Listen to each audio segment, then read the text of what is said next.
लाहौर में बारिशों के बायस मौसम इंतहाई खुशगवार हो गया। मौसम का हाल बताने वाले कहते हैं कि शहर में आइंदा 3 रोज तक बारिशों का सिलसिला जारी रहेगा। मजीद जानेंगे डॉन न्यूज के नुमाइंदे अदनान शेख से। अदनान बताइए।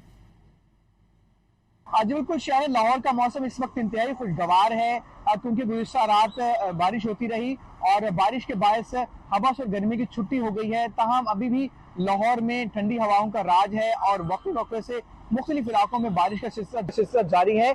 और महकमा मौसमियात का ये कहना है कि ये जो बारिश का सिलसिला है ये अंदर 24 घंटों तक जारी रहेगा। ताहम जो लाहौर में बारिशों का सिलसिला है ये तकरीबन 3 रोज तक जारी रहने का इम्कान है। लाहौर में इस वक्त 14 किलोमीटर फी घंटे की रफ्तार से हवा चल रही है और इस वक्त लाहौर में कम से कम दर्जा हरारत 26 दर्जे सेंटीग्रेड रिकॉर्ड किया गया है, जबकि ज्यादा से ज्यादा 32 दर्जे सेंटीग्रेड रिकॉर्ड किया गया है। और लाहौर में बारिश के बायस मुख्तलिफ इलाकों में गैर एलानिया लोड शेडिंग हो रही है, जिससे शहरियों को शदीद मुश्किलात का सामना करना पड़ रहा है। और लाहौर में जैसे ही बारिश होती है और मुख्तलिफ नशीबी इलाकों में पानी जमा होता है तो जो मुतलका इदारे हैं वो फील्ड में निकलते हैं और कोशिश करते हैं कि जल्द से जो है पानी को खुश्क किया जाए। जबकि ये शहरियों को इंतबाह किया गया है कि जो बिजली के खंभे हैं उससे फासला अख्तियार करें और जो बिजली के मीटर्स वगैरह हैं और जो बिजली की जो चीज़ें हैं उससे दूरी अख्तियार करें, क्योंकि लाहौर में इससे कल भी जो है एक करंट लगने से एक जाबाक हुआ था।